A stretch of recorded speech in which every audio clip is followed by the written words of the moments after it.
Сол күні таңертең Әлия кофеден қалған ластақтың салмағы 5 миллион теңгеден де ауыр болуы мүмкін екенін әлі білген жоқ еді. Ол өзінің Асқар Тауындай сенген адамы бірнеше минуттан кейін телефонмен сөйлесуін тоқтатпастан, оның ең асыл бақытын аяққа таптап кететінін тіпті сезгенде жоқ. Өмір кейде айғай-шусыз, ыдыс-аяқ сындырмай-ақ, жай ғана үстелге абайсыз қойылған кесенің тарс еткен дыбысымен-ақ тып-тыныш күйрей салады. Әлия табиғи тастан жасалған кең ас үй үстелінде отырып, мұздай беттің үй кашемир кардиганның жеңі арқылы шынтағын қарғанын сезді. Дизайнерлік талғаммен жиһаздалған, мінсіз жиналған бұл үлкен пәтердің іші жабылғаннан кейінгі мұражайдай тып-тыныш еді. Тыныштықты тек қымбат тоңазытқыштың бірқалыпты гүрілімен өзінің үзік-үзік тынысы ғана бұзып тұрды. Оның алдында үстел үстінде кішкентай жылтыр шаршы жатты.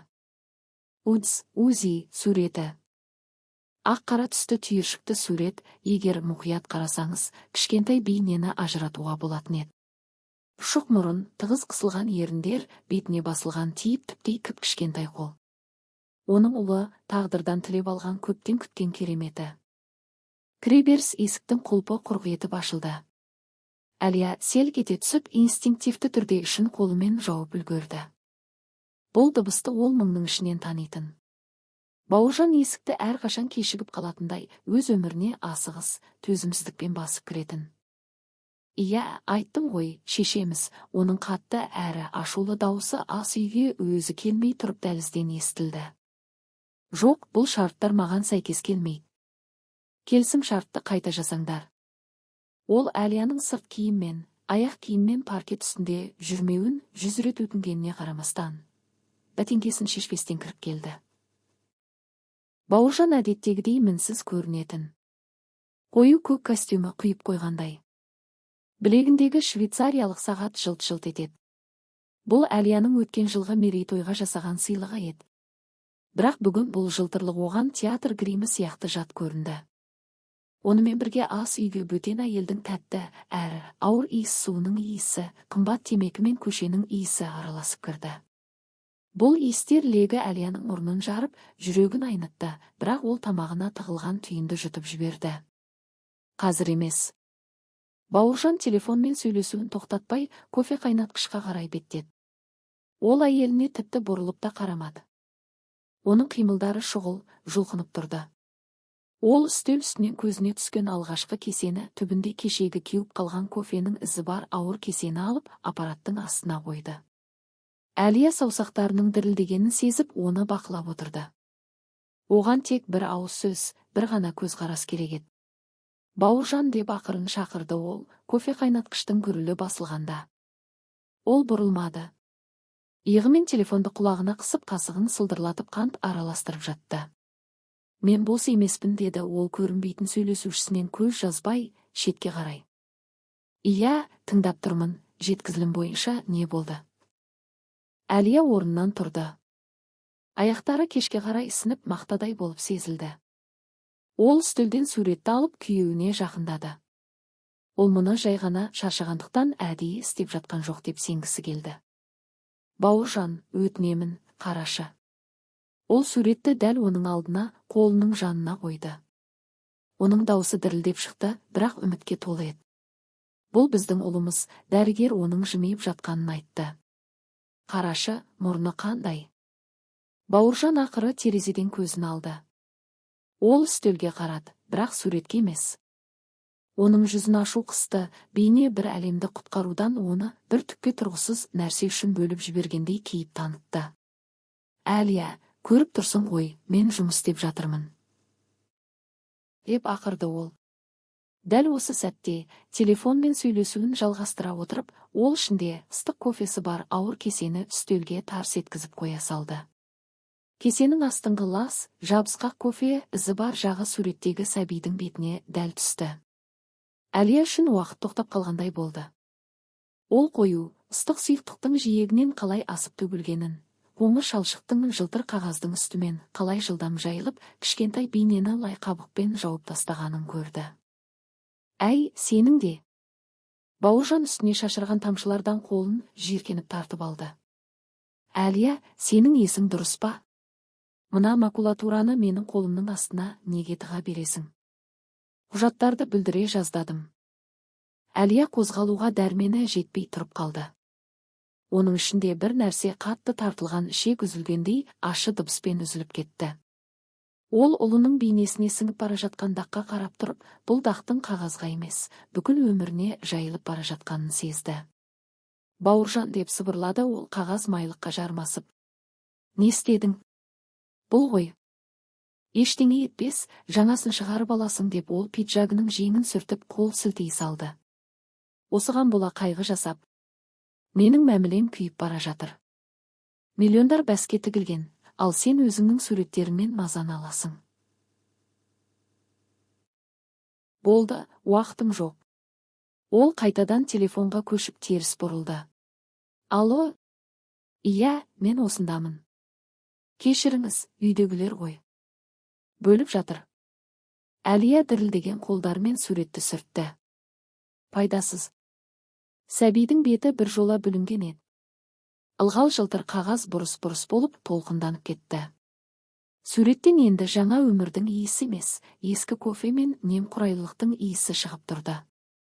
Көзінен ыстық әрі ашы жас парлады. Ол айғайлағысы, оны ұрғысы, істеген ісіне қаратуға мәжбүрлегісі келді. Бірақ дәл осы сәтте ас үйдің тыныштығын оның ұялы телефонының дыбысы бұзды. Экранда Мәдина апай деген жазу шықты. Әлия бір сәт көзін жұмды.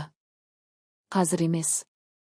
Оның бұл әңгімеге күші жоқ еді, бірақ телефон оның үйде екенін және тұтқаны алғысы келмей тұрғанын білетіндей табандылықпен шырылдап тұрды.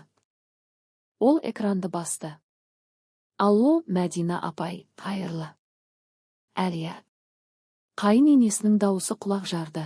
Әлия инстинктивті түрде телефонды құлағынан алыстатты. Дауыс зорайтқышты қосудың да қажеті болмады. Сен не істеп жүрсің? Не туралы айтып тұрсыз? Әлия басы айнала бастаған сезіп үстелге сүйенді.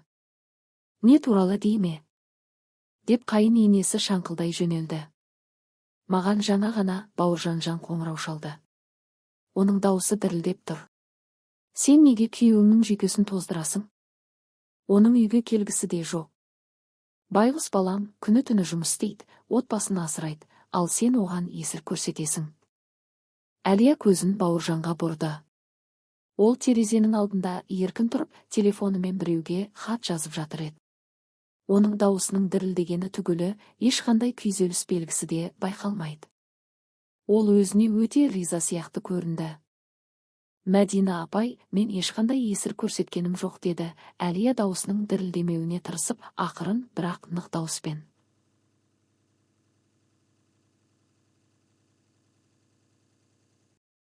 Мен тек оған суретті көрсеткім келген. Ой қойшы деп бөліп жіберді енесі.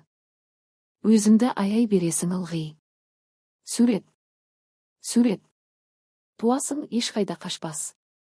Ол қиын шаруа емес. Ал еркекті күту керек. Оның жүрегі әлсіз, өзің білесің. Өзімшілдігіңмен оны инфаркт қылсаң, обал сауабы сенің мойныңда болады. Әлияның ішінде кенет бір нәрсе қозғалды. Қатты, нық, алғашқы нағыз тебініс. Бейне бір баласы бұл әділетсіздікті естіп, анасына араша түскісі келгендей, өзін еске салғандай болды. Әлия алақанын ішіне басып, ауыр тыныс алды. Реніштен болған ауырсыну жаңа өмірдің сезіммен араласып кетті. Мен сізді түсіндім деді ол қарлыққан дауыспен. Сізге не керек еді? Айтпақшы, сенің осы қылықтарыңнан ұмытып бара жатыр екенмін. Енесінің дауысы айыптаудан бірден іскерлікке, бірақ бұйрықты райға ауысты. Маған Кисловодскідегі шипажайға жолдаманы растады. Қазір акция болып жатыр, кешке дейін төлеу керек. 50.00 теңге. Қазір аудара сал, әйтпесе сенің жаңалықтарыңнан кейін қан қысымым көтеріліп кетті. Мені емдеу керек, Әлия. Емдеу керек. Әлия күйеуіне қарады. Бауыржан оның көзқарасын сезіп бұрылды. Ол анасының әр сөзін анық естіп тұрса да, қабағында шытқан жоқ. Оның жүзінде жалыққан күту нышаны ғана бар еді. 50.00 теңге табысты бизнес иесі Әлия үшін үлкен сома емес еді. Бірақ мәселе ақшада емес еді. Мәселе оны еш алғысыз, арсыздықпен, қатыгездікпен пайдалануында болатын. Ол енесінің пәтеріне, дәрі-дәрмегіне, азық-түлігіне, жөндеу жұмыстарына төлеп келе жатыр, ал жауап ретінде тек кінәлау мен лайла. Аударма, деп ішкі дауысы айғайлады. Тұтқаны қоя сал. Бұлардың бәрін құр. Бірақ отбасындағы тыныштықты сатып алуға деген көп жылдық дағды, жалғыз қалудан қорқу, балаға зияны тиеді-ау деген жанжалдан қашу сезімдері басым түсті. Жақсы, Мәдина апай, деді ол жансыз дауыспен. Қазір аударамын, тек айғайламаңызшы, өтінемін. Ол банктік қосымшаны ашты. Саусақтары дұрыс баспай, басқа түймелерге тиіп кетіп жатты. Аударым жасалды. Алдыңыз ба? Деп сұрады ол. Иә, түсті, деп күңк етті енесі, рахмет айтуды да ойламастан. Жарайды, мен жинала берейін. Және қарап жүр, Әлия, Бауыржан жаным тоқ әрі көңілді болсын. Ол алтын ғой, күйеу емес. Тұтқадан қысқа дыбыстар естілді. Әлия телефонды үстелдегі бүлінген суреттің жанына қоя салды. Ол өзін балшыққа аунап алғандай сезінді. Бауыржан әңгіме біткенін көріп терезеден дереу бері бұрылды. Ол оған жақындады, жүзі де лезде өзгеріп сала берді. Зерігу мен ашу жоғалды. Оның орнына Әлия кезінде махаббат деп қабылдаған, ал енді жыртқышты қызығушылық ретінде тани бастаған сол баяғы көзқарас келді. Міне, көрдің бе, ол қолын оның иығына қойды. Әлия оны улы өрмекштей сілкіп тастағысы келді. Апам тынышталды. Сен жарайсың, Әлияш. Қақтығысты баса білесің. Ол жақындай түсті, бөтен әйелдің иісі тағы да оны тұншықтырғандай болды.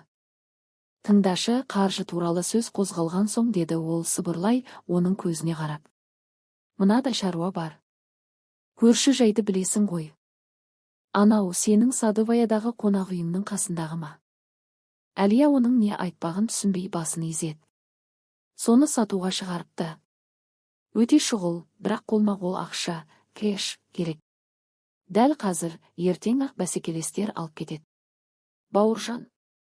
Әлия шаршап самайын уқалады. Біз талқыладық қой. Қазір бізде айналымда бос ақша жоқ. Мен қасбеттерді фасад жөндеуге салып жібердім.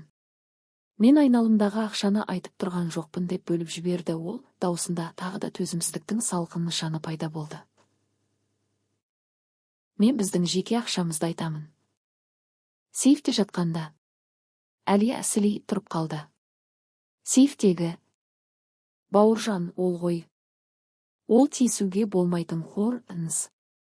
Босануға, декретке арналған. Мен алғашқы айларда белсенді жұмыс істей алмаймын ғой. Өзің білесің, жүктілік ауыр өтіп жатыр. Бауыржан қолын оның иығынан алып дереу тіктелді. Енді ол оған жоғарыдан төмен қарап тұрды, көзінде тек суық есеп қана бар еді. Әлия, сен не, маған сенбейсің бе? Ол ренжіген адамның рөліне шебер кірісті. Мен кім үшін тырысып жүрмін? Өзім үшін бе? Біз үшін, отбасы үшін тырысып жүрмін. Сен декретте ат сияқты жұмыс істемей, патшайымдай отыруың үшін. Сен баламен отырғанда мен бизнесті кеңейткім келеді. Ол орын нағыз алтын ұя. 5 миллион, Әлия. Бар болғаны 5. Жарты жылда оны 3 есе қылып қайтарамыз. 5 миллион. Деп қайталады ол. Бірақ, Бауыржан, бұл біздегі бар қолма-қол ақша ғой. Егер бірдеңе бола қалса, не болуы мүмкін? Ол үстелді алақанымен тарс еткізіп ұрды, кеседегі кофе шайқалып кетті. Ылғи жамандықты шақырып тұрасың. Мен бұл үйдің еркегімін бе, жоқ па? Мен шешім ұсынып тұрмын, мүмкіндік айтып тұрмын, ал сен қағазға жабысып отырсың. Әлде күйеуімнің ешкім болмағанын қалайсың ба? Бай әйелдің қасындағы аты ғана бар, директор болғанымды қалайсың ба? Сен соны қалайсың ба? Мені қорлағың келе ме? Оның сөздері дәл нысанаға тиді. Әлия өмір бойы өзінің жетістігі оның еркектік намысына тиеді ме деп қорқатын. Ол өзін екінші пландағы адамдай сезінбесін деп жылдар бойы төменшіктеп келеді. Ал ол қай түймені басу керек екенін жақсы білетін. Жоқ, Бауыржан, мен сені қорлағым келмейді, деді ол ақырын. Онда дәлелде. деді ол қатал түрде. Сейфті аш. Қазір. Әлия баяу көтерілді. Аяқтары шойындай ауырлап кетті. Іштей бір жаман сезім биледі. Жан дүниесінің тереңінде, махаббат пен дағдының астында бір әлсіз дауыс. Берме. Ол өтірік айтады. Одан басқа әйелдің иісі шығып тұр деп айғайлады. Бірақ ол күйеуіне сымбатты, сенімді, өз адамына қарап, бәлкім, гормондардың әсерінен күмәншіл болып кеткен шығармын деп ойлады.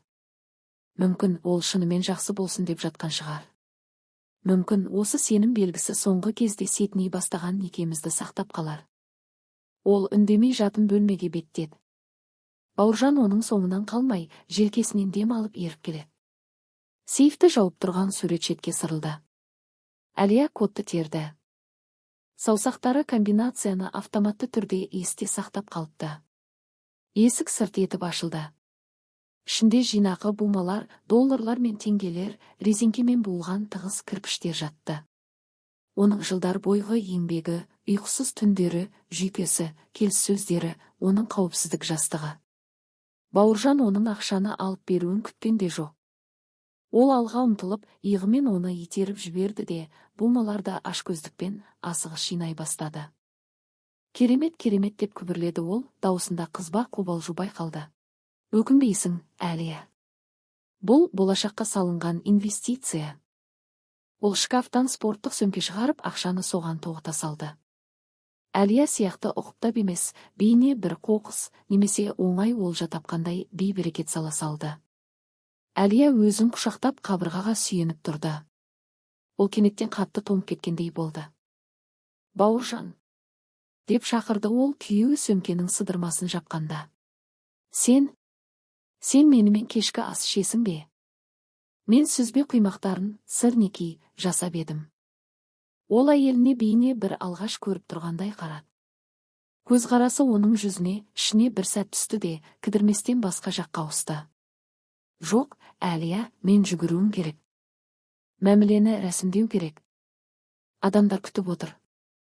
Ол оның бетінен құрғақ, ресми түрде сүйе салды, тіпті еріндері терісіне тиген де жоқ. Сен жата бер, мені күтпе. Кеш келемін. Ол сөмкені іліп алды. Енді ол сөмке қолды жағымды салмақпен тартып тұрды, ол жатын бөлмеден жылдам шығып кетті. Әлия орнында тұрып қалды. Жуынатын бөлменің есігі тарс етіп жабылғанын естіді. Судың шуылы шықты. Ол баяу ас үйге оралып үстелге отырды. Алдында әлі де ішілмеген суық кофемен бүлінген сурет жатты. Кофенің дағы кеуіп, ұлының бейнесін жауып тастаған ұсқынсыз қабыршаққа айналыпты. Әлия саусағын қағаздың үстімен жүргізді. Кедір-бұдыр, жансыз. Оған жаңа ғана ол орынды емес, күйеуінің махаббатын, ұлының тыныштығын, отбасы туралы жалған сенімді сатып алғысы келгендей көрінді. Бірақ неге екені белгісіз, көңілінде бір бостық пен қорқыныш орнады, бейне бір ол бір нәрсеге қол жеткізген емес, соңғы үмітін беріп жібергендей. Жуынатын бөлменің есігінің арғы жағынан хабарламаның дыбысы естілді. Қатты көңілді дызын еткен дыбыс. Сосын тағы біреуі. Жуынатын бөлмеде Бауыржан джакузидің шетінде отырып, ақшаға толы ашық сөмкені суретке түсіріп алды. Ол экранға қарап жымиып қойды. Саусақтары пернетақтада жылдам жүгірді. Қуышағым, чемоданыңды жина. Кемпір бәрін төледі. 3 күннен кейін біз жәннатта боламыз. Ас үйде Әлия жарықты өшіріп, әлі туылмаған, бірақ қазірдің өзінде сатқындыққа ұшыраған баласынан кешірім сұрап, ішін сипап жылап отырды. Панорама дәмханасы Бауыржанды салқындықпен және қымбат ыдыстардың сыңғырымен қарсы алды. Ол ең шеткі, сәндік өсімдіктердің артындағы таса үстелді таңдады. Оған артық көздің керегі жоқ еді. Қала тар, ал Әлияның іскер ортада таныстары өте көп. Әйгерім 20 минутқа кешігіп келді. Ол залынан нық қадаммен кіріп бірден назар аудартты. Ашық түсті көйлек, әдемі шаш үлгісі және жүзінде еркелік пен зерігу нышаны бар. Бауыржан қабағын түйді. Соңғы кездері оның осылай назарда болғысы келетін мінезі оны шаршата бастады. Ол үстелге сөмкесін тастай салып, оның қарсысындағы диванға отырды.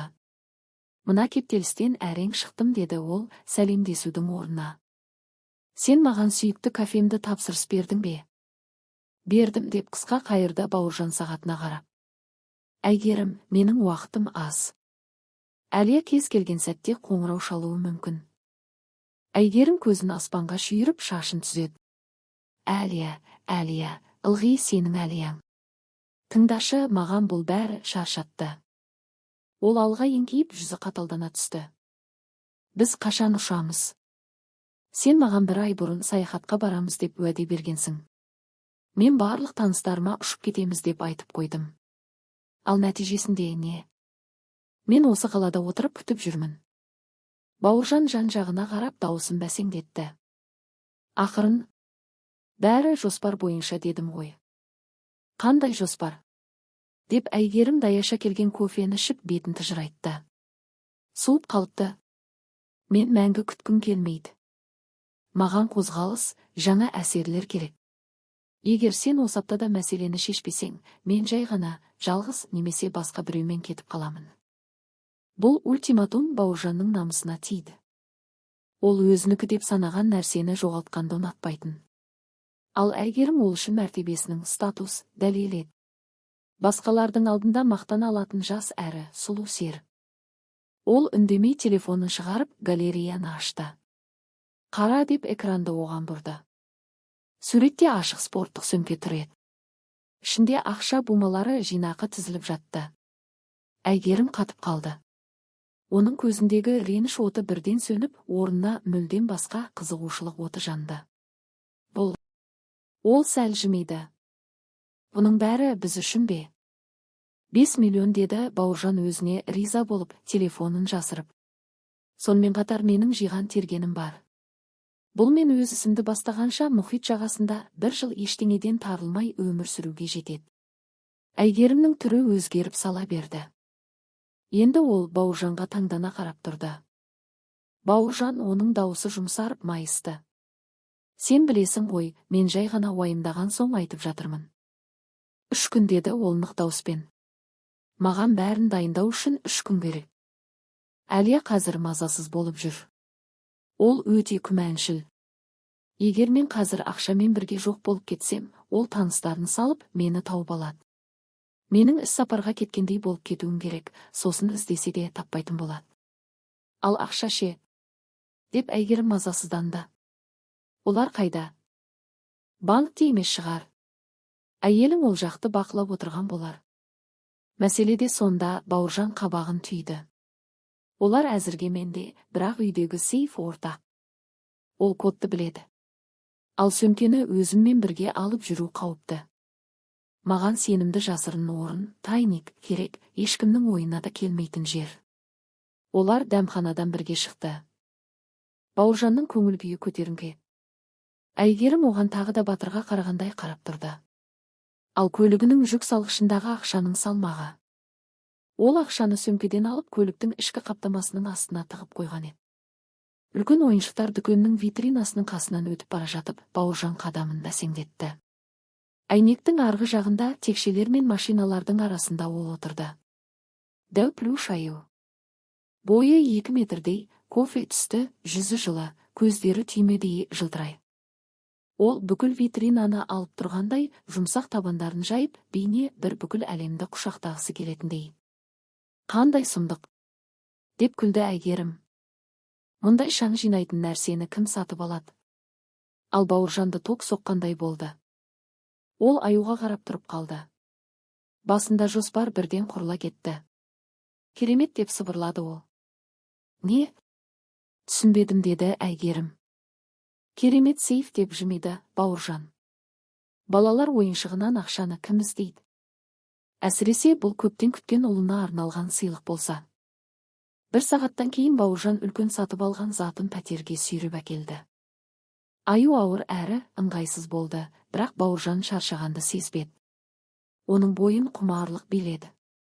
Әлия әлі үйде жоқ еді. Бұл оған тиімді болды. Ол аюды Әлия жинап бастаған болашақ балалар бөлмесіне сүйреп апарды. Ойыншықты кілемнің үстіне етпетінен жатқызды. Ал Қорбаңбай деп күбірледі Бауыржан, егер жібін сөгу керек болса деп қалтасынан кеңсе пышағын шығарды. Бірақ пышақ керек болған жоқ.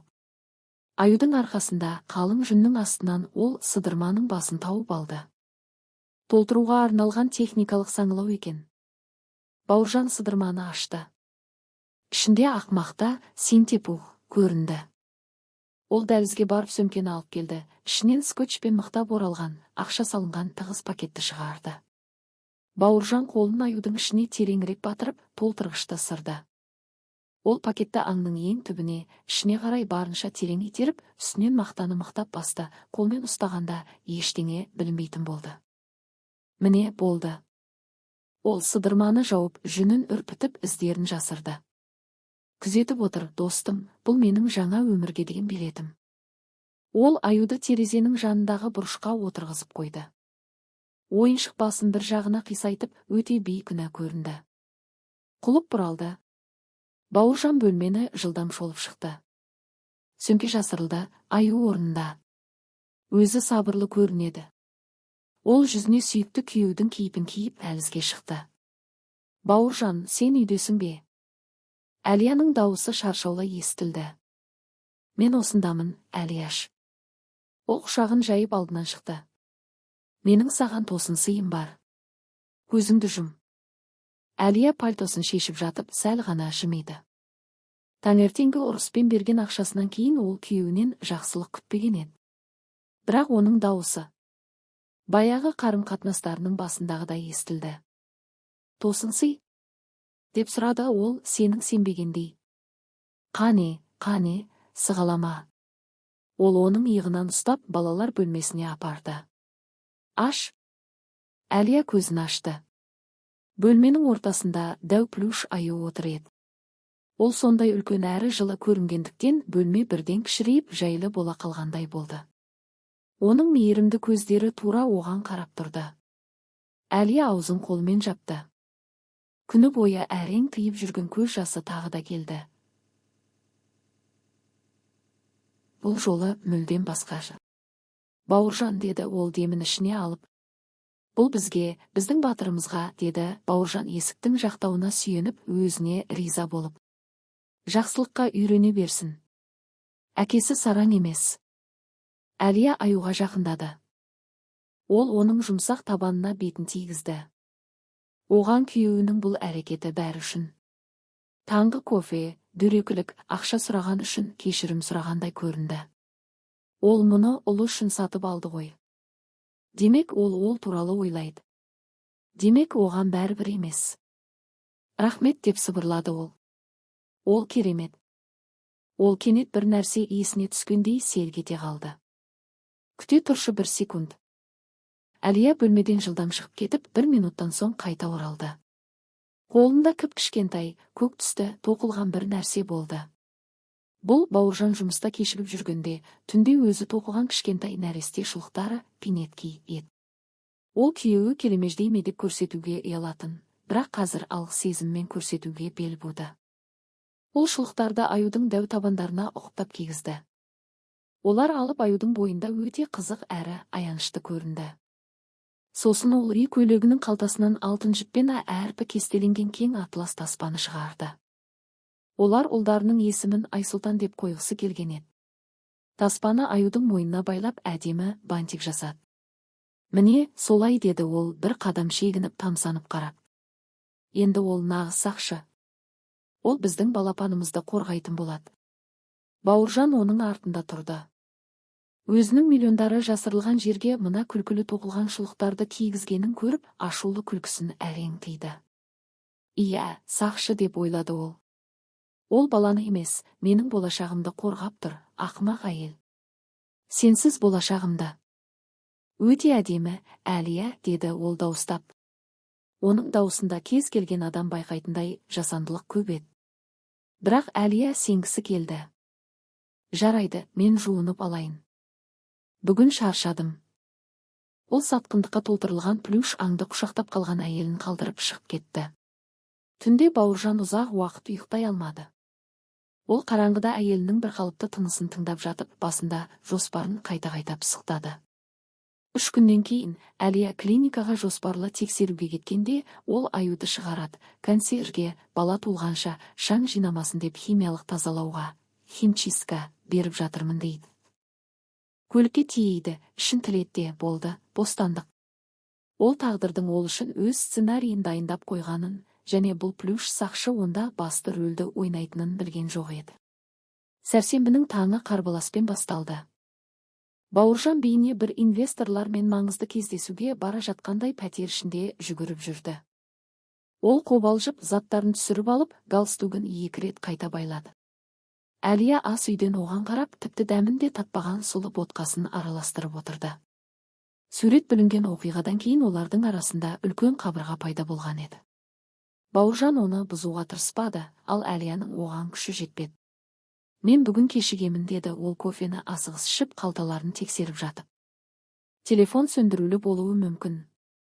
Келіссөз бөлмесінде боламыз. Жақсы деді Әлия ақырын. Сәттілік. Ол оның бетінің тұсынан ауаны сүйе салды да, пиджагын алып, есіктен шығып кетті. Құлыптың тарс еткен дыбысы таңғы тыныштықта оқ атылғандай естілді. Әлия орындыққа ауыр отырды. Жүктілік мерзімі де біраз болып қалған, әр қимылы қиындықпен жасалатын. Бірақ ең ауыры физикалық шаршау емес, соңғы 3 күн бойы оны жібермей қойған жаман сезім еді. Ол көзін үстелге бұрды. Майлықтар мен кеселердің арасында Бауыржанның планшеті жатты. Ол оны ұмытып кетіпті. Осынша жылға некеде алғаш рет. Әдетте ол гаджеттерінен 1 минутқа ажырамайтын, тіпті жуынатын бөлмеге де телефонын ала кіретін. Ал мұнда асығыстықпен қобалжу оны жаңылдырған сияқты. Әлия ол ұзап кетпей тұрып қоңырау шалайын деп орнынан тұрмақшы еді, бірақ сол сәтте планшеттің экраны жанды. Ас үйдің тыныштығында хабарламаның әуезді дыбысы естілді. Әлия қызғаншақ әйел емес еді. Ол ешқашан күйеуінің телефонын тексермейтін, оны намыс көретін. Сенім ол өз бизнесінде, отбасында құрған іргетас еді. Бірақ қазір оның көзі еріксіз сол жарықтық төртбұрышқа қадалды. Хабарлама экранның бетіне шығып тұр еді. Тек әдеп қана белгіленген таныстан келген хабарлама. Мәтін қысқа болса да, Әлия оны бейне бір түсініксіз тілде жазылғандай қайта-қайта оқыды. Аюдың ішінен ақшаңды ал да тайып тұрайық. Ана ақымақ қатының, Клуша, өзі әуре болсын. Балаларды жек көремін. Саған тартпайды деп үміттенемін. Сөздердің мағынасы санасына улы тамшылардай баяу сіңді. Аюдың ішіндегі ақша. Ақымақ қатын. Тайып тұрайық. Әлияның қолы еріксіз планшетке созылды. Ол құпия сөзді білетін Бауыржанның туған күні. Ол әйелінің ұқыптылығына сенімді болғандықтан оны ешқашан өзгертпеген еді. Экран ашылды. Мессенджер ашық тұр екен. Әлия хаттарды баяу жоғары қарай айналдырды. Бұл мұздай үңгірге түсіп бара жатқандай сезім еді. Әр хабарлама сайын айнала суық әрі қараңғы бола түсті. Міне, 3 күн бұрын өзі берген ақша салынған сол сөмкенің суреті. Бауыржан. Кемпір ақшасын шығарды. 5 бірлік. Бізге алғашқы уақытқа жетеді. Ал сен менің батырымсың. Ол орын туралы өтірікке сенді ме? Бауыржан. Ол менің айтқандарымның бәріне сенеді. Гормондар. Миы мүлдем істемей қалған.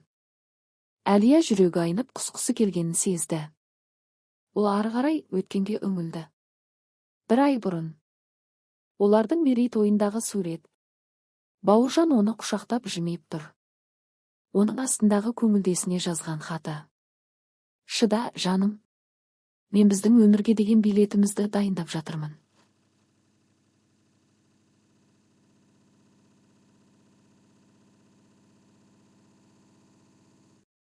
Оған деген жиіркенішімді әрең жасырып жүрмін. 2 ай бұрын. Оның баланың тебінісін сезіп жатқаны туралы жазған хабарламасының скриншоты. Жауап. Фу, қандай жиіркенішті. Бауыржан, сен одан кейін оған жоламаған шығарсың деп үміттенемін. Мен қонақ бөлмеде жатырмын, арқам ауырып жүр дедім. Оған қарай алмаймын. Ал ары қарай жоспарлар. Егжей-тегжейлі, арсыз жоспарлар. Мальдив аралдары, мұхит жағасынан үй сатып алу, ақшаны оффшорлық шоттарға аудару. Және сол аю. Бауыржан ақшаны ойыншыққа жасырды. Керемет сейф. Әлия оған тіпті бантикте байлап қойды, ақымақ. Елестетші, ішінде ақша толы аю тұр, ал ол оған шұлық тоқып жүр. Күлкіден өлемін. Сен нағыз данышпансың. Планшет Әлияның қолынан түсіп кетіп, еденге тарс етіп соғылды, бірақ ол оны естігенде жоқ. Құлағында жақындап келе жатқан пойыздың даусындай үдемелі гүріл естіліп тұрды. Ас үйдегі ауа кенеттен қоюланып ысып кеткендей болды. Аю деген ойса бете қалды. Ол біздің ұлымызға арналған сыйлықтың ішіне ұрланған ақшаны жасырған. Мен көңілдесінің жасырын орнына арнап шұлық тоқыппын. Әлия Бауыржанның балалар бөлмесінде оған қарап қалай жымиғанын есіне алды. Ол оған күлген. Осы уақыт бойы ол оны келемеждеп келген. Әрбір сөзі, әрбір жанасуы, әрбір күлкісі, бәрі де оның өз ақшасына сатып алынған лас, жабысқақ өтірік еді. Кеудесінде бір секунд бұрын жүрегі соғып тұрған жерде, енді қара дымқыл бостық ұлғайып бара жатты. Бірақ одан да қорқыныштысы басқа еді. Ішінің төменгі жағынан қатты ауырсыну сезілді, Әлия айғайлап жіберіп екі бүктелді. Жоқ деп сырылдады ол үстелдің шетіне жармасып. Жоқ, өтінемін. Көзі қарауытып бөлме теңселіп кетті. Ауырсыну толқын-толқынмен келіп денесін қыса түсті. Ол дем алғысы келді, бірақ өкпесі жұмыс істеуден бас тартты. Гипертониялық криз бірден соққы берді. Ол аяғының басылмай қалғанын сезді.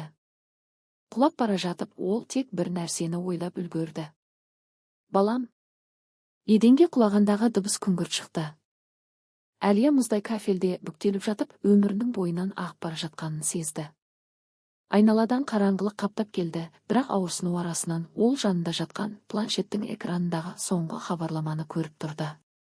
Саған тартпайды деп үміттенемін. Дүние үзік-үзік дыбыстар мен жарық-жарқылдармен оралды. Сиренаның дауысы. Құлақ жаратын, ащы дыбыс. Сілкініс, дәрі-дәрмекпен стерильдіктің иісі. Біреудің жылдам әрі қатал қолдары катетер қойып жатыр. Қан қысымы 200-120. Айырылып жатырмыз. Ер адамның ширыққан дауысы. Плацентаның ажырауы. Қан көп кетті. Ота жасау бөлмесін дайындаңдар. Тез. Әлия көзін ашты. Жедел жәрдем көлігінің ақ төбесі көз алдында қалқып жүрді. Бетіне оттегі маскасын басты.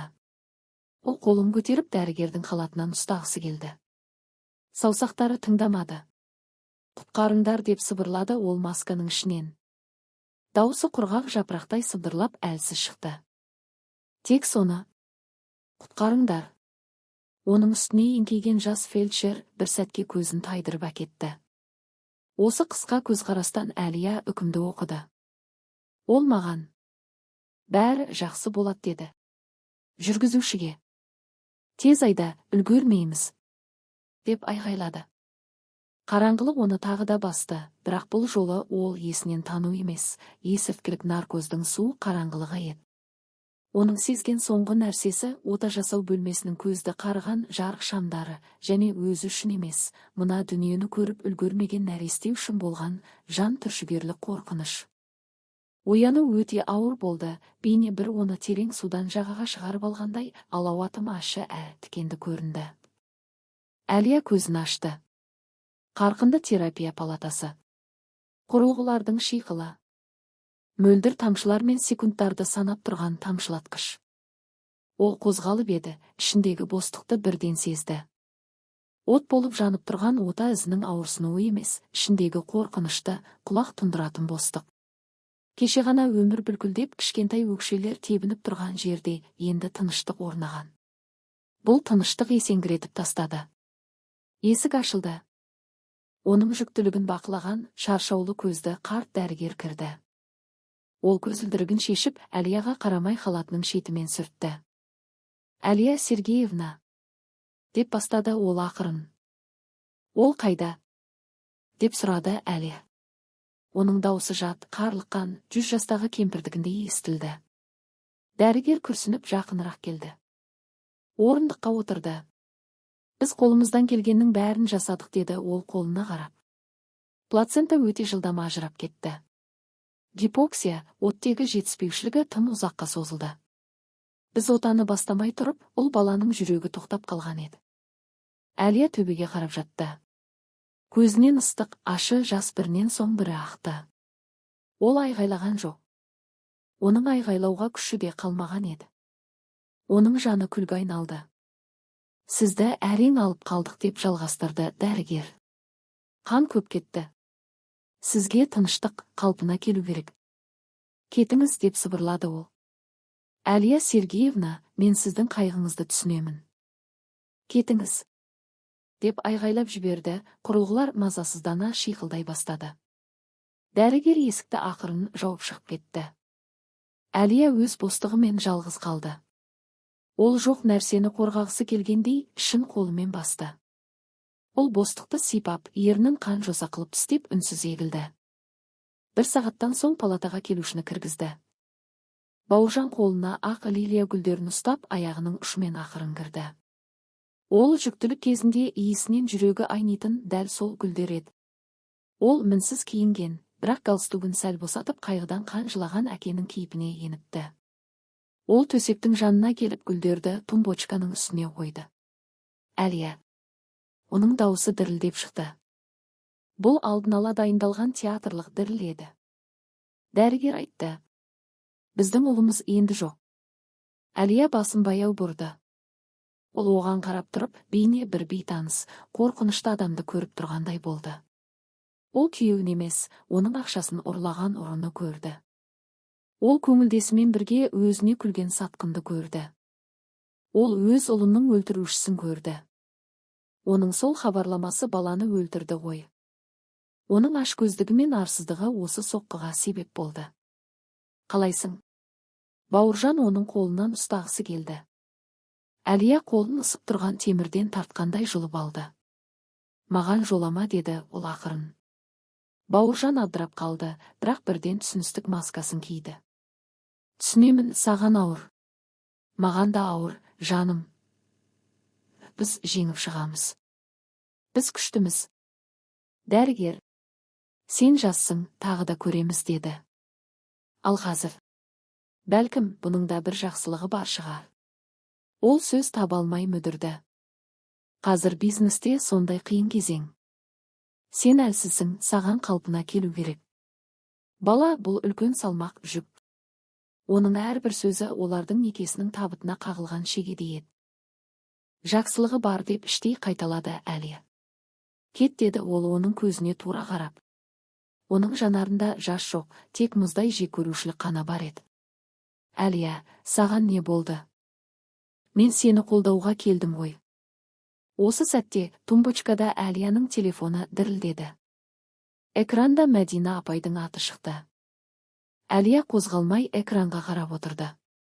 Бауыржан анасының атын көріп қолдау күткендей өзі тұтқаны алып, дауыс зорайтқышты қосты. Алло, мама, мен Әлияның қасындамын. Бауыржан. Енесінің дауысы палатаны кернеп кетті. Сонымен рас па? Дәрігер айтты ма, құтқара алмапты ма? Иә, мама, деп Бауыржан басын мұңды кейіппен төмен түсірді. Солай боларын білгенмін, деп шаңқылдады телефон. Бәріне сол кінәлі. Мен оған айтқамын. Өзіңді күт, есір көрсетпе деп. Ол өз деген істеймін деп мұрагерді сақтай алмады, малғұн. Әлия әрбір сөзді естіп тұрды. Мама, ақырын, Әлия естіп тұр, деп Бауыржан араласпақ болды. Ести берсін, деп енесі басылмады. Бауыржан, жан, құлыным, енді қайттың. Сенің жүрегің әлсіз, сен сондай күттің ғой. Ол сені осы күйге жеткізді. Баланы өлтірді, енді күйеуінде көрге тығады. Ұятсыз. Әлияның қолы еріксіз телефонды өшіру түймесіне созылды. Ол қызыл түймені басып, лай секілді төгілген сөздерді тоқтатты. Палатада тыныштық орнады. Бауыржан анасын қалай ақтарын білмей, аяғынан тік тұра алмай қалды. Ол жай ғана қапалы. Әлия, ол қарт адам ғой. Әлия тұруға тырысты. Басы айналып, ота ізі қатты ауырды, бірақ оның ішінде кенеттен болаттай мықты бір күш оянды. Бұл кезінде оған бизнесті нөлден бастауға көмектескен күш еді. Отбасы үшін жасырып келген сол күш. Тарт былай, деді ол. Не? Жоғал бұл жерден. Мен үйге оралғанда сенің ол жерде қараңды көрмейін. Әлия, сен шок алып қалғансың. Не айтып тұрғаныңды түсінбейсің, деп бастаған Бауыржан оның көзін көріп сөзінен жаңылды.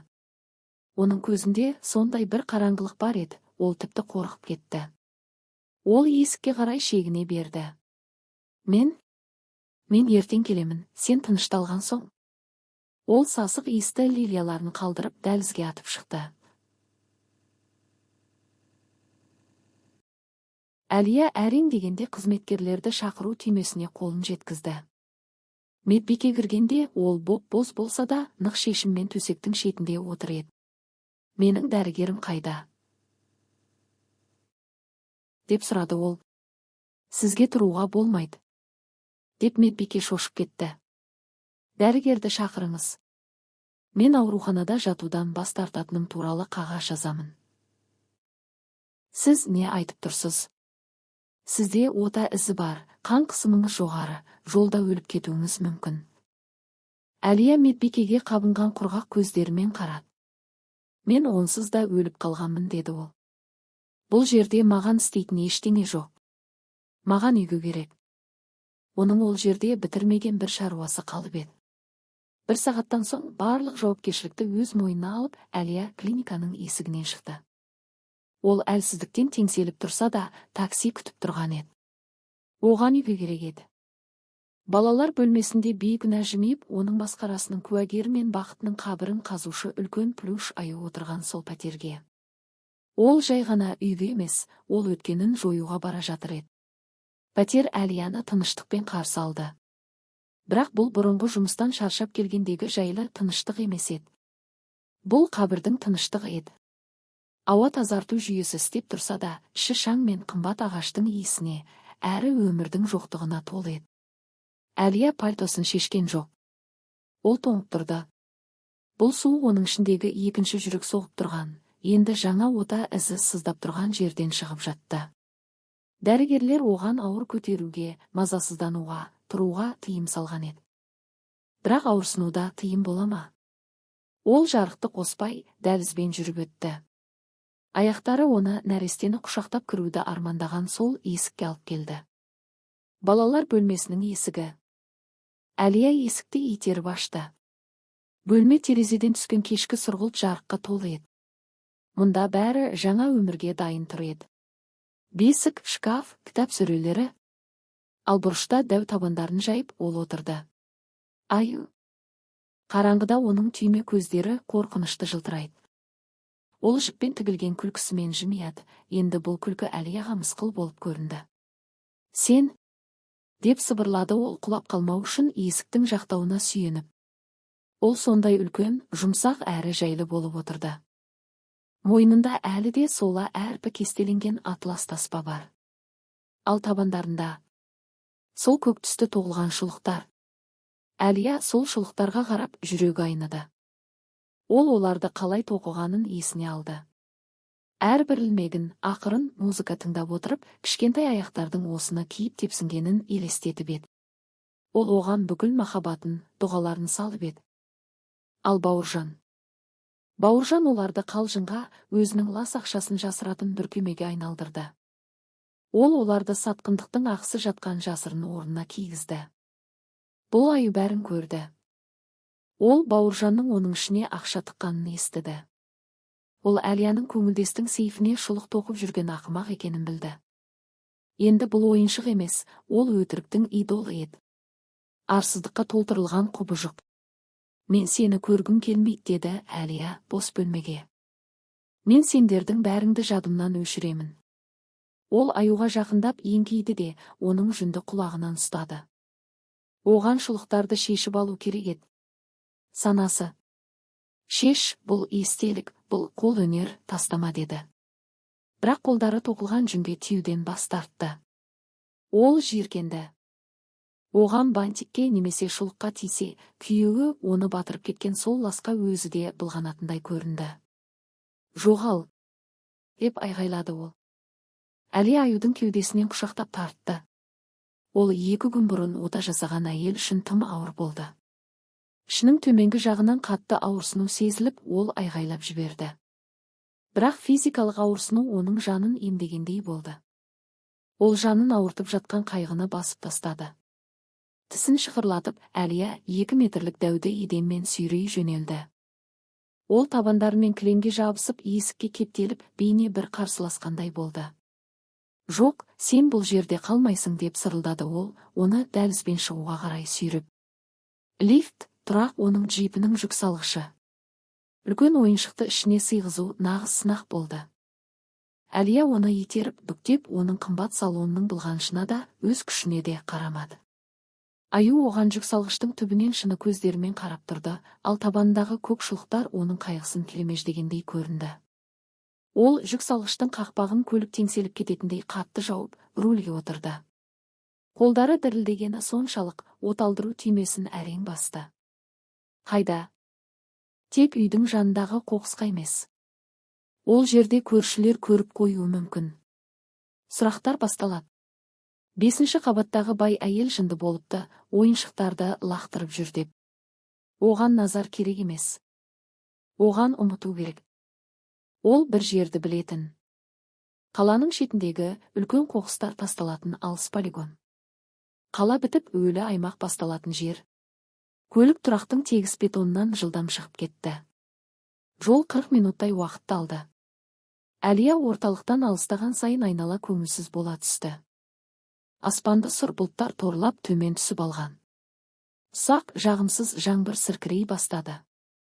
Ласты жуып кететін нөсер емес, шаңды лайға айналдырып, киімнің ішіне өтіп кететін дымқыл салқын. Әлия полигонға апаратын қара жолға бұрылды. Көлік шұңқырлармен теңселіп жүріп келеді. Айналада құрылыс қоқыстары, ескі дөңгелектер, кезінде адамдарға керек болған тот басқан темір терсектер үйіліп жатыр. Мұнда ылғалдың, шіріктің және үмітсіздіктің иісі шығады. Ол көлікті үлкен үйіндінің шетіне тоқтатып, қозғалтқышты өшірді. Бірнеше минут қозғалмай отырып, жаңбырдың төбені тысырлатып жатқанын тыңдады. Оған өзі де осы қоқыстың бір бөлігі сияқты көрінді. Сынған, пайдаланылған және лақтырылған. Ақыры ол сыртқа шықты.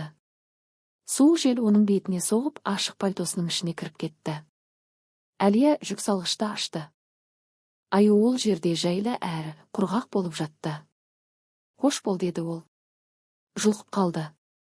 Ол ойыншықты сыртқа сүйреп шығарды. Аю ылғал езілген жерге жалп етіп құлады. Ол бір жағына қисайып табандарын жайып жатты. Көк шұлықтардың бірі бірден қаралайға тиіп, ылғалды сора бастады. Әлия оған жоғарыдан төмен қарап тұрды. Ол жеңілдік сезінгісі келді. Өтіріктің символы лайға батқанда тыныс алуы жеңілдейді деп күтті. Бірақ жеңілдеген жоқ. Керісінше іші бос қала берді. Ол көлікке отырып, газды соңына дейін басып кетіп қалғысы келді. Осы күнді де, осы жерді де ұмытқысы келді. Папа, қарашы. Баланың дауысы осы өлі тыныштықта кенеттен шыққандықтан Әлия селк ете қалды. Ол артына бұрылды. Ескі поддондардың арасынан бір түрлі топ шықты. Бір ер адам және 2 бала. Ер адам 40 жастарда көрінгенімен, көзінің айналасындағы терең әжімдер оны егде етіп көрсетеді. Үстінде жеңдері тозған, ескі жұмыс күрткесі мен дөрекі бәтеңке. Басында күйе жеген ескі тоқылған бөрік. Ол бір темір трубаны сүйреп келе жатты. Жанында 7 жасар, салмақты, үстіндегі күрткесі кішірейіп кеткен ұл бала жүрді. Ұлдың жеңдері қысқа болғандықтан салқыннан қызарған білектері желге ашық қалыпты, ал ол баланың қолынан кіп-кішкентай қыз ұстап алған. Қыздың үстінде ескірген қызғылт комбинезон және бір пампоны үзіліп кеткен бөрік. Олар Әлияға және оның аяғының астында жатқан дәу аюға қарап қатып қалды. Бұл сондай қатты контраст еді. Әлия қымбат кашемир пальтода, жылтыраған қара джиптің жанында. Ал мына үшеуі Диккенстің романынан шыққандай кейіпте. Қыз бала ағасының қолын жіберіп бір қадам алға шықты. Оның үлкен сұр көздері аюға қадалыпты. «Ой!» деді кішкентай қыз. «Папа, қарашы!» Андрей есімді ер адам ыңғайсызданып аяғын біресе олай, біресе былай басты. Ол бұл кездесуден қысылып тұрды. Бай әйелдің оларды қоқыс арасынан көргеніне намыстанды. «Настя, жақындама», деді ол қызына ақырын. Тәтей тастап кетті, демек ол жаман. Лас шығар. Жоқ. Настя басын шайқап еді, бөрігіндегі помпоны қызық секірді. Ол жаман емес. Папа, қарашы, ол тоңып тұр ғой. Бала жақынырақ келді, бірақ иесіне қорқа қарап, ойыншыққа тиюге батпады. Оның шұлықтары су болып кетеді, деді қыз баланың дауысы дірілдеп. Папа, оның шұлықтары ләләнікі сияқты әдемі көк екен. Оған лайда суық болады. Әлия қатып қалды. Баланың сөзі күйеуінің сатқындығынан да қатты тиді. Шұлықтар. Өзі тоқыған сол шұлықтар. Қыз бала бір үйінді мақтан емес, жаны бар, тоңып жатқан тірі мақұлықты көріп тұр еді. Ұлы Миша қарындасының қасына келіп, оны қорғағандай иығынан құшақтады. Ол Әлияға астынан салмақты, ауыр көзқараспен қарады. «Тәтей», деді ол кенеттен нық дауыспен. «Сіз оны шынымен мүлдем лақтырып жатырсыз ба?» Әлия бірдеңе дегісі келді, бірақ тамағына түйін тығылып қалды. Ол тек басын изеді. «Біз оны құтқарып алсақ бола ма?» деп сұрады Миша. Андрей ұлының иығына қолын қойып алға шықты. «Миша, ыңғайсыз болады. Қарындам, бізді кешіріңіз. Біз жай өтіп бара жатқанбыз. Папа, өтінемін», деп Настя әкесіне жалынышты көзбен қарады. «Менде ойыншық жоқ, ал мынау сондай үлкен». Настя жалғыз жатуға қорқады, қараңғы ғой. Ал қонжық жылы. Ол мені қорғайтын еді. Қорғайтын еді. Бұл сөз Әлияның жүрегін тіліп түсті. Ол бұл ай оның ұлын қорғайды деп ойлаған, бірақ ұлы туылмай кетті. Ал мұнда лай мен суықтың ортасында тірі бала тұр. Қараңғыда ұйықтауға қорқатын қыз бала. Ойыншық жоқ, бірақ плюш аңды аяй алатын үлкен жүрегі бар қыз бала. Әлия Андрейге қарады. Оның көзінен өзінің көлігіне деген қызғанышты да, өмірге деген ашуды да, қайыршылықты да көрген жоқ. Онда мақтанышпен араласқан терең мұң және балаларын жылыта алмай жүрген шаршаулы адамның бейнесі бар еді. Ол Әлия оларды қуып жібереді немесе жиіркенішті бірдеңе айтады деп күтті. Әлия аузындағы ашы дәмді жұтып жіберді. «Алыңдар», деді оның дауысы қарлығып. Настя қуаныштан айғайлап жіберді, бірақ Андрей оны ұстап қалды. «Сенімсіз бе?» деп сұрады ол ақырын. «Бұл өте қымбат зат қой, жаңа екені көрініп тұр. Бәлкім, ойыңыздан қайтарсыз. Тазалап өз таныстарыңызға сыйларсыз. Менің сыйлайтын ешкімім жоқ», деп келте қайырды Әлия. Оның көзіндегі ауырсынуды көрген Андрей бәрін түсінді.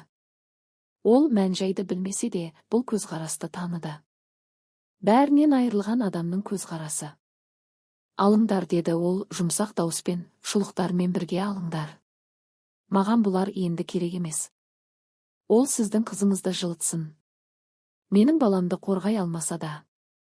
Ол бұл көрініске бұдан артық қарай алмай теріс бұрылды. Жылдан басып көлігіне отырды да, есікті тарс жауып, өзін сыртқы дүниеден оқшаулады. Артқы көрініс айнасынан ол Андрейдің еңкейіп күрткесінің ластануынан қорықпай, су болған аюды құшақтап, жаралы жолдасын көтергендей иығына салғанын көрді. Настя аюдың табанын қағып, айнала секіріп жүрді, ал Миша әкесіне аюдың басын ұстап көмектесіп, бірдеңелерді байсалды айтып бара жатты. Әлия газды басты. Көлік лайды шашыратып алға ұмтылды.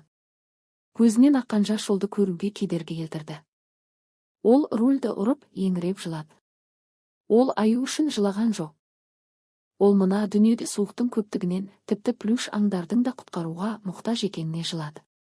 Және басқа бір қыз баланың енді қорғаушысы болатынына, ал өзінде тек бостық пен банк шоттары қалғанына жылады. Ол жаңбыр астында ауыр жүкті арқалап бара жатқан Андрейдің үйіне жай ғана ескі ойыншықты емес, ол өз басындағы барлық қиындықтың шешімін және өзінің де, Әлияның да құтқарылуын арқалап бара жатқанын білген жоқ еді. Аю ер адамның иығында теңселіп бара жатты, оның түйме көздері сұр аспанға қарап тұрды, ал көк түсті тоқылған шұлықтар қоқыс полигонының сұрғылт түсінің арасында ашық бояу болып жарқырап тұрды. Андрейдің пәтеріндегі таң кофенің иісімен емес, өткір суықпен басталды. Ескі шойын батареялар әрең жылып тұр еді. Басқарушы компания тағы да жылуды үнемдеп жатыр, немесе бір жерде труба жарылған. Андрей мұрны тоңғаннан оянды. Ол төбедегі өткен жылғы су кеткен жерден қалған сары даққа қарап жатты. Тұрғысы келмеді. Жұқа көрпенің астында азғантай жылу сақталған еді, ал бөлменің суық ауасында оны қатал шындық күтіп тұрды. Шындық ауыр еді.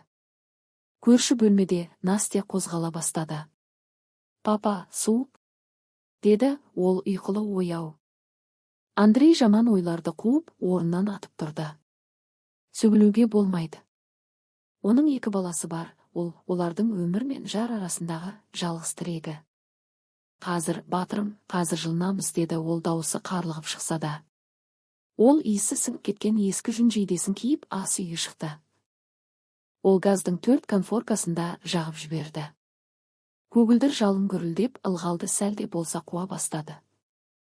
Бұл олардың ас үйді жылдам жылытудың жалғыз жолы еді. Көптен келе жатқан ескі жылытқыш бір апта бұрын күйіп кеткен, ал жаңасына ақша жоқ еді. Таңғы асқа суға піскен сұлы ботқасы болды. Сүт кеше таусылған, ал жалақыға немесе қарыздарды төлегеннен кейінгі қалдығына әлі 3 күн бар еді. Андрей кастрюльге жарманы салып тұз қосты. Май да жоқ еді. Ештеңе етпес деп ойлады ол тістеніп. Бастысы ыстық болса болды. Есік қағылды. Бұл көршілердің немесе достардың қағуы емес еді. Бұл өз құқығын білетін, нық әрі қатал соққы еді. Андрей қолындағы қасығымен қатып қалды. Жүрегі алқымына тығылды. Ол бұлардың кім екенін білетін. Ол бұларды күткен еді, бірақ бір керемет болар деп үміттенген. Керемет болмады. «Папа, кім ол?» Миша балалар бөлмесінен шықты. Ол ұйқылы ояу еді. «Настяға бар, балам. Ойнап отырыңдар», деді Андрей ақырын, бірақ нық дауыспен. «Мен ашамын». Ол газды өшіріп дәлізге шықты да құлыпты ашты. Табалдырықта екеу тұрды. Біреуі ұзын бойлы, қолында папкасы бар. Екіншісі аласа, жүзінде аяушылық деген жоқ адам. Банк өкілдері немесе коллекторлар. «Громов Андрей Петрович», деп сұрады ұзына амандаспастан. «Мен», деді Андрей жасырмай. «Біз қарыз мәселесі бойынша келдік. Ипотекалық несие 3 айлық мерзім өтіп кетті. Айыппұлдар өсіп жатыр». Ер адам папкасын ашып цифрларға қарады. Сома күн сайын өсуде. «Білемін». Андрей жұдырығын түйді. «Мен төлеймін. Қиындықтар болды. Әйелімді жерледім, жұмыста іркілістер болды. Екінші жұмысқа тұрамын. Қайтарамын. Біз мұны әр жолы естиміз», деп аласасы сөзге араласты. Ол Андрейге жақындап келді, одан арзан темекінің иісі шықты. «Уақыт бітті, Андрей Петрович. Банк қайырымдылық ұйымы емес». Ұзыны мөрі бар қағазды шығарды. Бұл мүлікті тәркілеу туралы сотқа құжаттар дайындау туралы хабарлама. Қысқасы, үйден шығару. Сіздерде 1 апта уақыт бар, Громов. Не негізгі қарыз бен пайыздарды төлейсіз, не? Ол ескі подъезге қарап жымиды. «Не жүктеріңізді жинайсыңдар? Менің 2 балам бар», деп Андрейдің дауысы шарасыздықтан дірілдеп шықты. «Қыс түсіп келеді. Сіздердің балаларды далаға шығаруға құқықтарыңыз жоқ. Балалар банктың емес, қорғаншылық органның, ОПЕК мәселесі», деді ұзыны суық дауыспен. «Айтпақшы, оларды да хабардар етеміз. Егер үйді асырай алмасаңыз, балаларды да асырай алмайсыз» деген сөз. Бұл соққы Андрейдің ең ауыр жеріне тиді. Оның ең үлкен қорқынышы Миша мен Настядан айырылу еді. ОПК-ға хабарламаңыздаршы деп сыбырлады ол. Мен ақша табамын. Табамын. Уақыт беріңіздер. Бір апта деп қайталады коллектор. Тура 7 күн, әйтпесе приставтар келеді. Сау болыңыз. Олар кетіп қалды. Андрей есікке маңдайын тіреп тұрып қалды. Суық темір оның ысып тұрған маңдайын басты. Бір апта. Жарты жылда да таба алмайтын соманы табуға 7 күн. Бұл соңғы нүкте еді. Ол сөреде тұрған Настяның ескі бәтеңкесіне қарады. Тұмсығы жыртылып кетіпті. Қысқы етігі де жоқ еді. Аяғы өсіп кеткен. Ол осы жалақыдан алмақшы еді, бірақ енді тұратын жері болмаса, етік алудың да маңызы жоқ сияқты көрінді.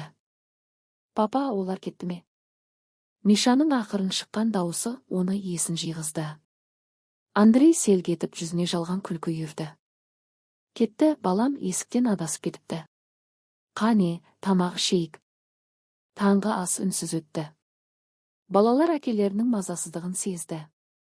Настя ботқаны қасығымен әрең ковырялап отырды. Папа, май қосуға бола ма? Май таусылыпты, хан шайымым, ертең аламыз. Осылай жей бер, бұл күш береді. Таңғы астан соң бірдеңе істеу керек болды. Тек отыр күтіп тұра беруге Андрейдің төзімі жетпеді. Қозғалыс керек еді. Қорқыныштан жынданып кетпеу үшін қолын бір іске байлау керек. Дәлізде кешегі тауып алған олжалары лас, су болған, қоқыс иісі шығатын дәу аю отыр еді. Ал бригада, деді ол қолын шапалақтап. Бүгін бізде шомылу күні. Жаңа көршімізді құтқарайық, мынандай сұлудың кір болып отырғаны жарамас. Балалар қуанып кетті. Аюды жуынатын бөлмеге әрең сүйреп апарды. Ол бүкіл жерді алып алды. Ой, бұл сондай ауыр, деді Миша. Папа, ол тірі сияқты. Андрей душты қосты. Жылы су аюдың ұйысқан жүніне тиді. Одан қара лай аға бастады. Олар үшеулеп жуды. Андрей кір сабынмен сықылады, Миша арқасын жуды, ал Настя табуреткаға тұрып алып, табандарын сумен шайып берді. Қарашы, папа, шұлықтары тап-таза болды деп қуанды қыз. Андрей көк шұлықтарды абайлап шешіп алды. Олар шынымен де тез тазарды. Сапалы жүннен тоқылған екен. Ол шұлықтар мен таспаны батареяның үстіне кептіруге қойды. Жұмыс деген сайын бойындағы қорқыныш азайып, сабынның иісі оны жұбатты. Бір сағатқа олар өмірлері құрдымға кетіп бара жатқан адамдар емес, жай ғана сенбілік жасап жатқан бақытты отбасы сияқты болды. Болды тап-таза. Енді оны кептіру керек еді. Олар аюды бөлмеге шығарып, диванға жатқызды. Андрей анасынан қалған реактивті ұшақтай гүрілдейтін ескі фенді шығарды. 2 сағат бойы олар ойыншықты кептірді. Жүні үрпіп, алтын қоңыр түске еніп жұп-жұмсақ болды. Аю мүлдем өзгеріп сала берді. Енді ол қоқыс емес, олардың жұтаң пәтерінде жатқан өте қымбат, бөтен дүние сияқты көрінді. Настя мәз болды. Ол кепкен шұлықтарды әкеліп аюдың табанына кигізді. Бантигін байлады. Сен енді сұлусың деп оның пластмасса мұрнынан сүйді. Оның үстінде секіруге бола ма? Деп сұрады ол. Тек абайла, деді Андрей шаршап креслоға отырып. Настя айғайлап аюдың жұмсақ ішіне шығып алды. Ол секіріп күліп бетін жүніне басып ойнап жатты. Миша қасында жымиып тұрды. Андрей оларға қарап отырып жүрегі сыздады. Бір аптадан соң мына диванның да, мына бөлменің де, мына аюдың да болмайтынын оларға қалай айтады. Ой, деп кенет Настя тоқтай қалды. Қатты екен. Не болды? Деп Андрей селк ете қалды. Қонжықтың ішінде тас бар екен деп қыз бала тізесін уқалады. Ауыртып жіберді. Қандай тас? Ол жұмсақ қой. Андрей диванға жақындады. Міне осы жерде. Настя аюдың арқасын көрсетті. Андрей қолымен сипап көрді. Шынымен де жұмсақ мақтаның астында бір қатты, тіктөрт бұрышты нәрсе білінеді.